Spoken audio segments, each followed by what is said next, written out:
of Sri Aurobindo from the book The Mother, from the collective works of Sri Aurobindo, volume 32, page 485, topic Relation with the Mother and with others. Question: I feel hurt when somebody tells me that I am doing something wrong in my sadhana. I get restless and depressed. But today, by the mother's compassion, I can see that I have been childish and stupid. Is this my experience true? For the Sri Aurobindo says, you ought to train yourself not to mind what people say. You ought to train yourself not to mind what people say, for what they say is also childish and stupid. Your sadhana and your life also lies between you and the mother. Other people do not matter. Question: I have a deep regard for X and an inner affection for him. Now, when I begin to meditate by thinking of the mother, I sometimes see him meditating with us. This brings a happy feeling, yet I worry lest it should bring any harm in my sadhana. I hope it will not bring trouble. For this Sri Aurobindo says, if you bring somebody in between you and the mother, it is bound to give you trouble. Sri Aurobindo says, it was your mistake to listen to what people say about you and X and Y and attach any value to their foolish chatter. X did not grow serious with you because of that. He was puzzled by the change of your manner, the stiffness of your attitude towards him, and you apparently diminished interest in the work. It is what the mother says that is true and matters, and not what people say. What mother says is true, and that alone matters, and not what other people say. If you listen to what other people say, you will lose the touch with the mother's consciousness. It is because of that these thoughts have come back on you about your badness and the rest of it. The mother had told you to work freely with X. She told you that his influence was good for you, and for many days you had peace of joy and freedom from the restless mind, and you had the psychic opening. Now you must go back to that and do as you were doing before. Turn to the mother only. Turn to the mother only, and let the divine consciousness of the divine mother flow in you, and her will work in you. Then you will recover what you've got, silence the mind, and be free. Question: X would like to have a pure relation with me, a relation of quite friendliness. But when I look within, I find always the same answer in the heart. No more relaxation of any kind with anyone except the one soul relation with the mother, and an undivided devotion of all of myself solely to the mother. The vital clamors for relation, but let it. The one who speaks within has only an unmixed aspiration for union with the mother. I shall follow whatever guidance you give me. For this, our Lord Sri Aurobindo says, to be turned wholly to the mother and have nothing but friendly relations with the sadhaks, the same for all, is a counsel of perfection. But not many can carry it out, hardly one here and there. Sri Aurobindo says, yet to have that intensity is to have the real turn towards the one-pointedness of sadhana. But people take time to arrive at it. Sri Aurobindo says, yes, it is the thing to be attained, not to receive any other influence than the divine, as human nature ordinarily does. Then, under the sole influence of the mother's light and force, all that has to be changed in the nature can be quietly and smoothly changed. All that has to be developed can be developed without disturbance or trouble. Sri Aurobindo says the direct relation with the mother is always open to you, and it is there whenever you can feel it, for it is a thing of the inner being. Whenever you go deep within yourself, you find it. It has to come out and govern the outer nature and life. That is why I want you to give time for going inside and for the inner progress in the sadhana. The relation with others which the mother thought of establishing was of two friends and fellow workers in her work.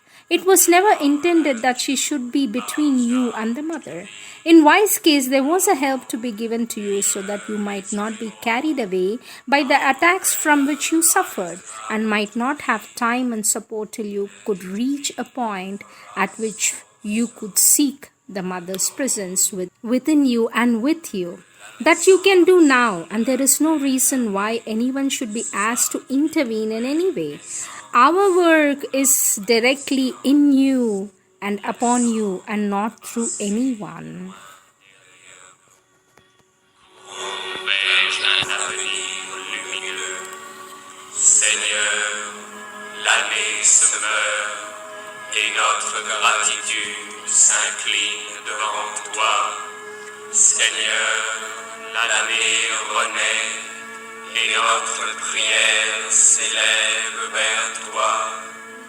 Que cela soit pour nous aussi l'aurore d'une vie nouvelle. Superno in antarikshanyakhyat gavir vepahaya surah sunitha Vedanim suryah kasyita katamavyam rashmirasya tatana.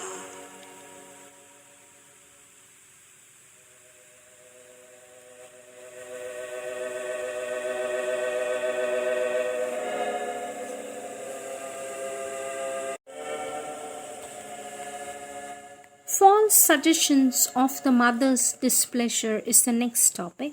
Sri Aurobindo says, it is not surprising that you could not find out what you had done to make the mother change her attitude towards you, and this for two good reasons. First, that you have done nothing, and second, that the mother's feelings for you and her attitude had not changed at all, not in even the smallest respect, not in the least shadow of a degree.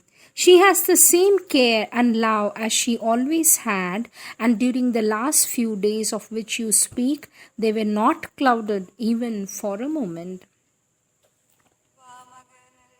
Sri Aurobindo continues to say, then you ask, if so, why do I feel like this or like that? I can only answer that in their origin, these were not your own feelings at all, but rather ideas, impressions, impulses pushed into your lower vital from outside. Your mistake has been to identify them and identify them as your own from want of knowledge and experience in these matters. There are certain vital forces of the lower nature in the vital plane that are constantly wandering about the ashram and trying to push their movements now on one or now on another, now on several at a time. This process is always the same. First, suggestions. The mother has done this or not done that. She has said this, not said that. She has had this or that thought about me or feelings towards me. She is displeased with me, unfair to me, partial to others, etc., etc. Next, discouragement, wounded feelings, jealousy, despondency, revolt, or any kind of vital downfall or upheaval result, the impulse to withdraw from the mother, not to give her flowers or take flowers, to go away from soup or pranam, not to come there, to shut oneself away from her altogether, to give up the yoga, to go away, or even worse. Sri Aurobindo says, I give you the whole round in its ground plan, omitting many variations so that you may be on your guard the next time. These suggestions try to come if you don't want to be misled by them and to go through very much quite groundless and unnecessary disturbance and trouble. You must recognize them immediately when they come, cast them out by the neck and break their backs as you do on a snake. For they are in the nature not irrational but strongly mechanical. Irrational because they have no true ground in reality. They are ready enough to seize on some outward appearances and twist them this way or that in order to convince easily deceived physical mind. They will even create circumstances and make them appear to have that color. But if they cannot find or create, they will just go on just merely with no other ground than imaginations or impressions which they persuade the victims to take for reality. And they are mechanical because once they can make the mind they feel, they always recur with the same inevitable sound or inevitable round of suggestions, the same ideas, the same feelings, same impulses, same actions. In consequence, it is like a recurrent illness with always the same series of symptoms and the same course, and the object is always the same, to create a distance between the sadhak and the mother so as to break the sadhana. It is a great mistake to think, as some do, that the mother in some cases pushes the sadhak away from her. On the contrary, it is he who pushes her away from him under the influence of these forces and believes all the time, for they have a great power of blinding the mind and clouding the judgment, that she is to be blamed. To show how these suggestions mislead once one starts listening to them, I may instance the matter of your sister's letters. The mother and I have always accepted without reservation your sister's coming, and neither today nor at any other time had she the least idea in her mind against it. On the contrary, when you came in the midst of a hard and trying morning, she gave you full time, heard all you had to say, made her own suggestions, and gave her all full acquiescence. What more she could have done, and yet you have this suggestion made to you that she does not really want, that she is not frank, for that she is cold to you about the matter. Why? Precisely because there was this predisposing influence at work, on the lookout for any pretext to mislead you. Any less than a shadow's shadow. I must ask you, therefore, to dismiss this kind of suggestion, these feelings, and all the cycle in future the moment they try to come. Never mind what circumstance or justification they may allege. Nothing is more dangerous than the interference of the physical mind trying to build up conclusions upon outward appearance. They have 9 chances out of 10 being false. One must learn to distrust hasty conclusions from surface appearance. It is not that the first condition of true knowledge? Is it not the first condition of true knowledge? And learn to see and know things from within. You ask how to stem these movements? To begin with, observe 3 rules. Keep always confidence in the mother's care.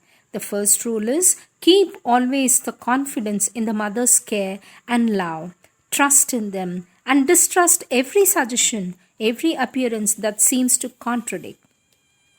Second, reject immediately every feeling, every impulse that makes you draw back from the mother, such as that about the pranam, from your true relation with her, from inner means, from a simple and straightforward confidence in her. Third, do not lay too much stress on your outward signs. Your observation of them may easily mislead you. Keep yourself open to her and feel with your heart, the inner heart, not the surface vital desire, but the heart of true emotion. Then you are more likely to find her and be always near her in yourself and receive what constantly she is working to give you. These are the words of our Lord Sri Aurobindo.